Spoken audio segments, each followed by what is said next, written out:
Welcome viewers to another edition of Brave Namibia, where we celebrate both ordinary and extraordinary Namibians. In our first clip today, Benton Botes shows Yolanda Nel just what it takes to transform into a drag queen and why he loves his persona, Pamela.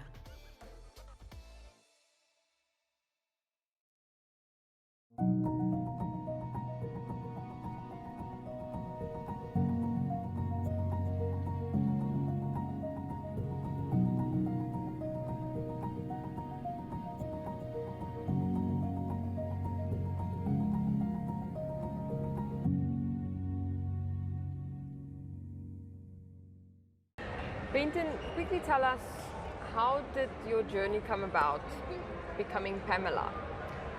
So I actually never imagined becoming a drag queen. I don't think anybody really thinks they're gonna become a drag queen. Maybe some people. I think my best friend, he was really like, yeah, I'm gonna be a drag queen one day. But like for me, it was never a thought. Until when I was in college, I studied musical theater, and for one of my musical theater exams, I told the story of this like extravagant like performer, like doing these extravagant characters, and like basically while this character is getting out of makeup, telling his life story. And the idea was that he was then like a drag queen, and then telling the story of growing up and how he then actually got into the arts and things like that. So I didn't know any drag queens at that time. I didn't know anyone that could help me. So I made contact with this guy who lives in Australia. He is a like full-time drag queen, like that's his job. And he was just like, yeah, no, sure, no problem, like I'll totally help you. And he literally sent me a step-by-step like photo tutorial on how to do drag makeup. And that was like, he basically put me in drag for the very first time. I mean, he didn't do it himself, I had to do it on myself, but like I did it, and it worked out pretty fine because he did it very, very well. And that was the first time I did drag. And then ever since then, I kind of did other people's makeup more. Like I do enjoy doing other people's makeup more. What do you like about Pamela? I love Pamela's confidence and wit and no fear attitude, I want to say. Like very energetic, very spontaneous, don't care what people think, what people say. Sometimes might speak faster than like the brain is working, but it's all coming from a good place, I guess. But like the confidence, I think mainly, it's just I think she's not afraid of anything, and she's not afraid to say something as it is. And when she's on stage performing, like it's like unstoppable. Do you have similarities, Benton and Pamela? I think things are like starting to become like similar between the two of us, because I think that I can learn a lot from her, and honestly, it's all good things. It's good things to have going through life, having confidence and not being afraid and being unapologetically yourself. Like I feel like that's like good character traits to have. So it's things that I'm busy learning as myself, as Benton, to like take on when I'm not Pamela.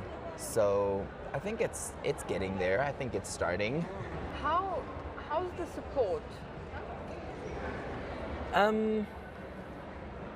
Well, I think for like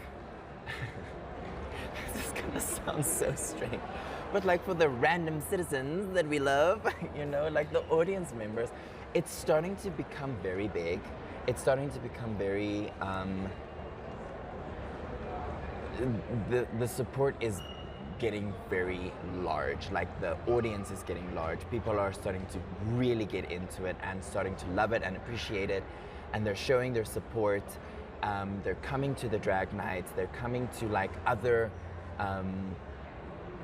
LGBTQ like events. They really are just.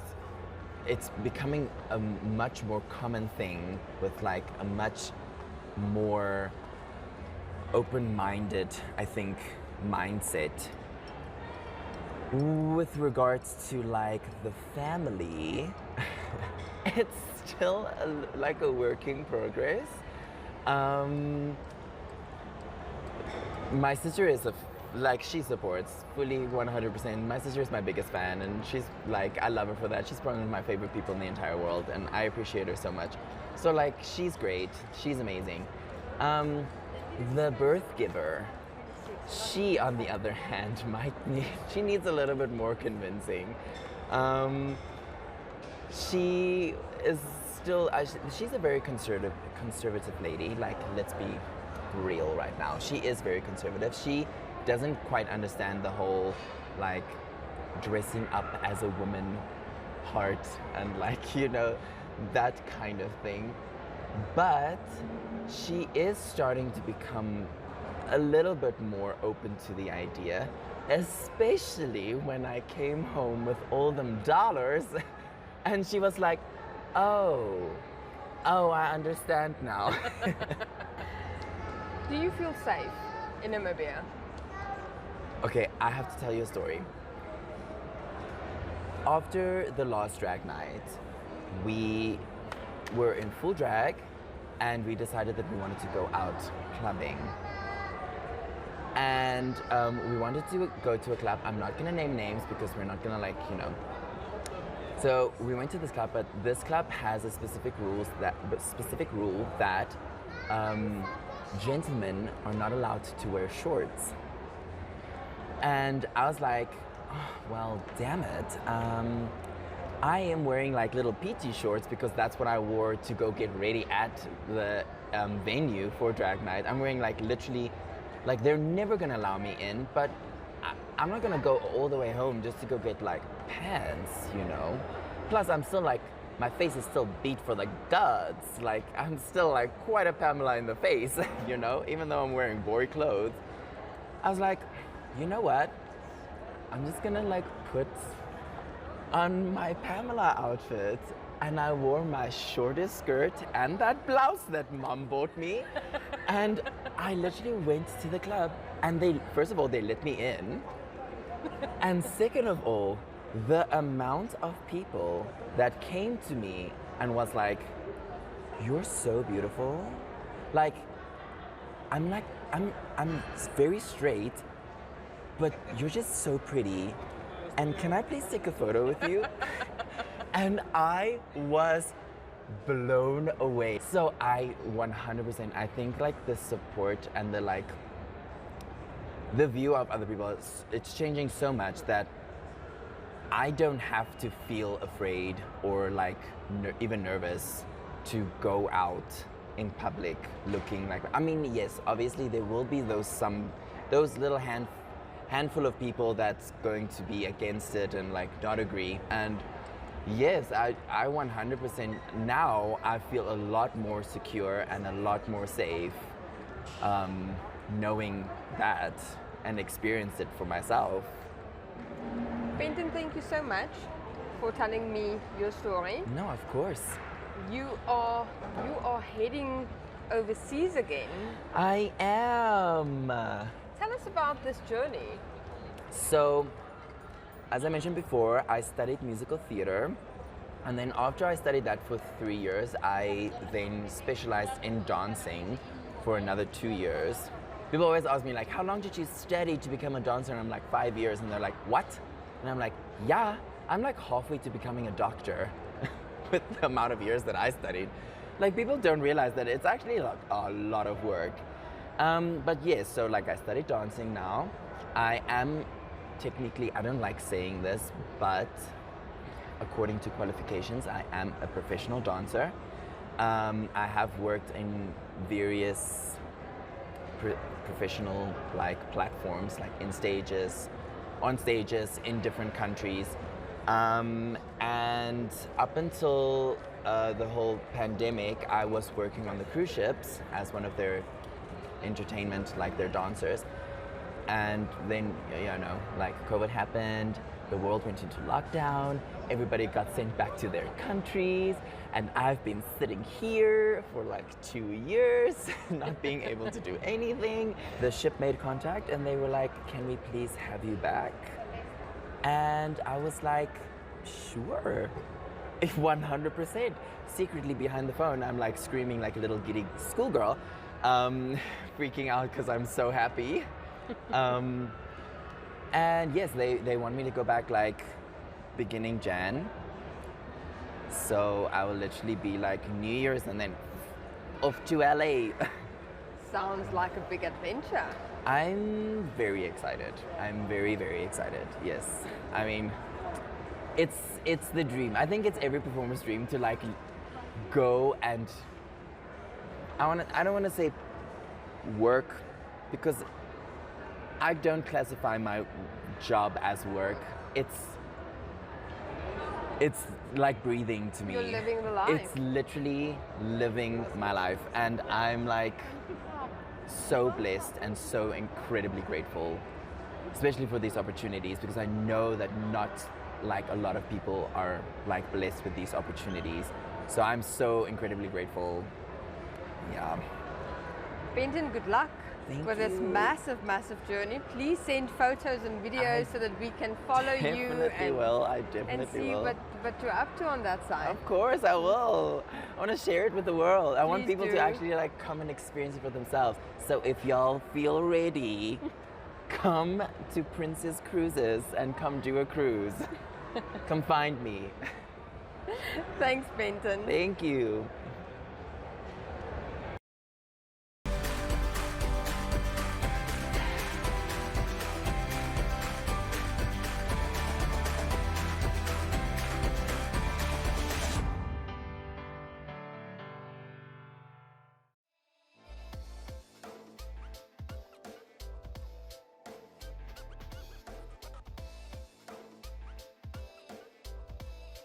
Next, Kristien Kruger introduces us to Adél and Leslie Campbell, who have made Canada their home. My naam is Kristien Kruger en ek is vandag saam met julle by die Campbells. En nee, ek verwys nie na die singende broers nie, maar veel beter. Adél en Leslie Campbell is Namibiërs wat verlede jaar na Calgary, Alberta in Canada getrek het. En die paartjie gaan ons meer vertel van al hulle avonture. Hi julle, ons gesels vandag met julle vanuit Calgary, Alberta in Canada en ek is Adél Campbell. En ek is Leslie Campbell en ons kom oorspronklik van Namibia af. Nou, julle wonder seker wat het ons besiel om na een van die koudste plekke in die wêreld te trek terwyl Namibië net die wonderlikste weer in die wêreld het. Wel, die antwoord is, ek is 'n data scientist en ek het 'n werksgeleentheid gekry by een van die mees vinnig groeiende fintech maatskappye in Noord-Amerika, Cement. Ja, ons het toe uit Windhoek vertrek die 20ste September en ons het hier aangekom en ons is gegroet met wonderlike herfs. Die bome was rooi en geel en oranje en die riviere het nog geloop, het was nog nie gevries nie. En toe die weer stelselmatig oorgeskakel na winter toe. Ja, en winter het sy eie interessanthede en dinge gebring. Ons moes byvoorbeeld winterbande op ons kar sit. Winterbande help jou net om beter beheer te hê oor die kar wanneer jy in ys en sneeu bestuur en dit is net veiliger. Maar nog steeds sal jy so nou en dan so 'n bietjie om 'n draai gly of deur 'n stopstraat gly of so aan, maar dit maak dit maar net interessant en net so interessant soos wat dit is om aan die regterkant van die pad te bestuur terwyl jy aan die linkerkant van die kar sit.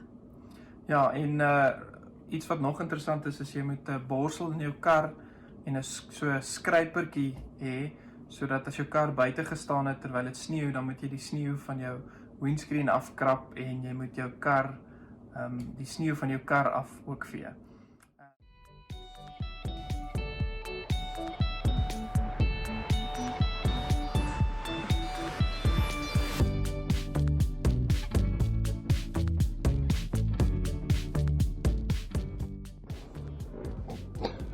Look at our balcony.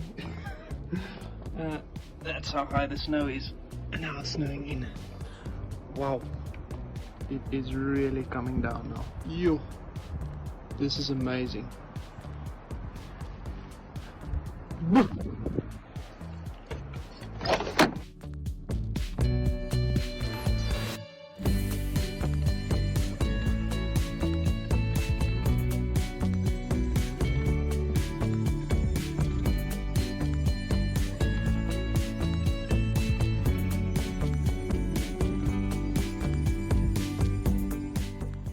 Vir Leslie en Adél was dit ononderhandelbaar. Hulle twee liefdevolle en lewendige staffies moes eenvoudig saam. Hoewel dit 'n duur uitstappie met heelwat maatreëls was, het hulle hondehokke laat maak en met die hulp van 'n troeteldierreisagentskap het hulle hondekinders net 'n paar weke na hulle in Kanada geland.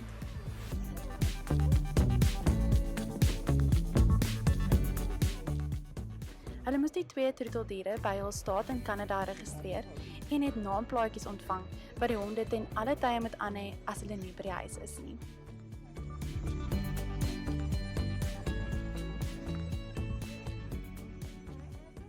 Ons honde het ook 'n rukkie gevat om aan te pas, maar stelselmatig pas hulle aan.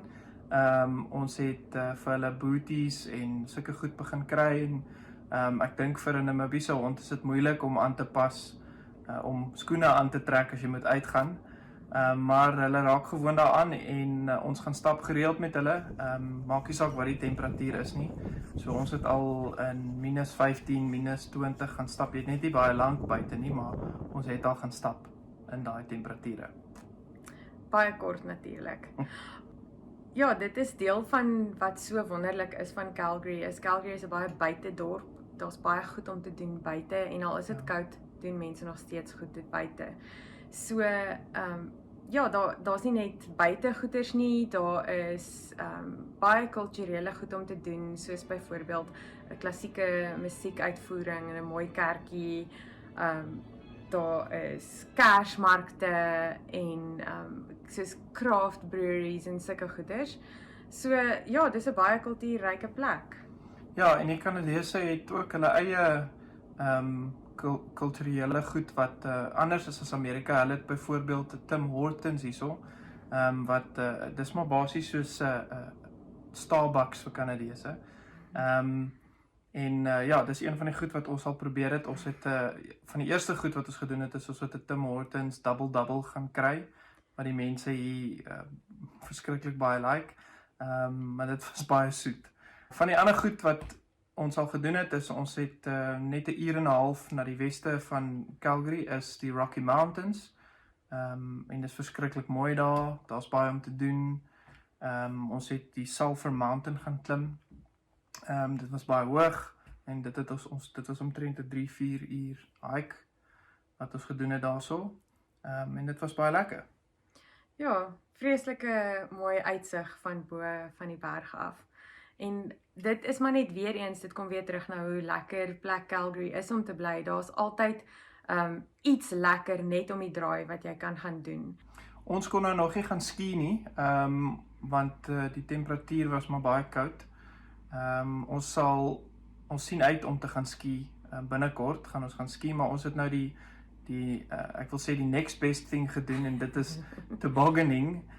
Dis basies so 'n klein slei wat jy inklim en jy gly by 'n berg af. Wel, 'n heuwel, ek sou nie dit 'n berg noem nie. En dit is baie so sandboarding of duneboarding, Ja. sal ek nou eerder sê.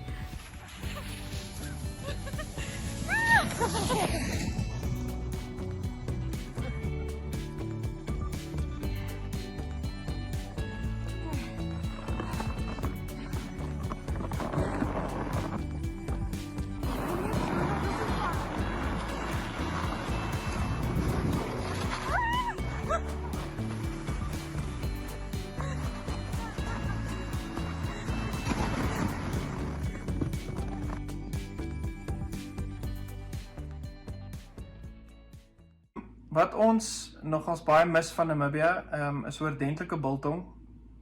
Ons mis ons suideskaap choppies. Ja, en ek dink iets wat ek baie mis is Ina Paarman spice. Rooi vleis bring net nie dieselfde sonder tannie Ina nie. Ja. So, maar ja, oor die algemeen sou ek sê dat Calgary is 'n lekker plek om te bly. Die mense is baie vriendelik, hulle is baie verwelkomend. Ek dink dit is ten spyte van die weer wat almal dink baie moeilik sal wees om mee aan te pas, is dit nie so moeilik om aan te pas nie. Ons geniet dit eintlik verskriklik baie en die Calgarians is vreeslike feestelike mense. So ek dink in Namibia kan dit ook begryp. Maar ja, hulle is feestelik, as hulle enige fees het om te vier, gaan hulle groot, hulle versier hulle huise, met Halloween is dit pampoene en spinnekoppe en alles wat jou bang maak, en met Kersfees is dit liggies en Kersvader en wie weet wat alles.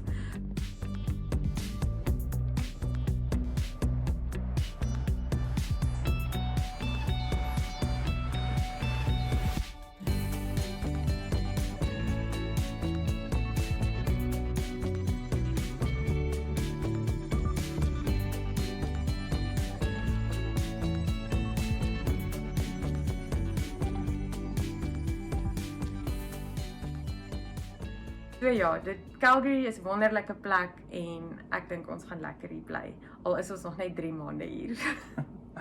Ek dink een van die goed wat ons die meeste mis, is ons mis ons familie.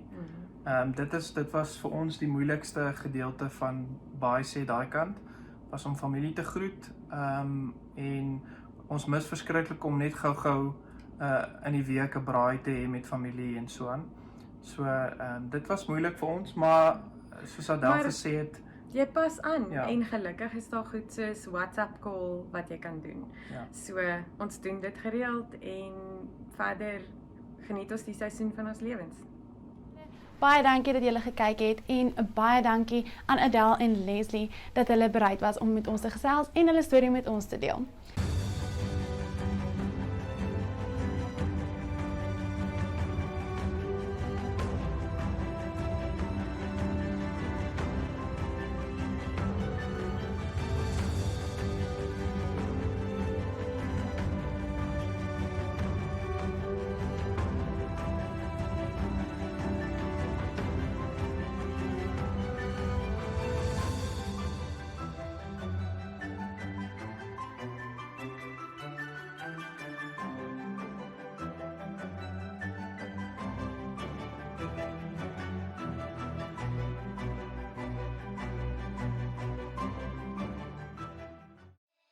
Thank you for tuning in. If you know of someone you feel should feature on our show, please contact brave@nmh.com.na.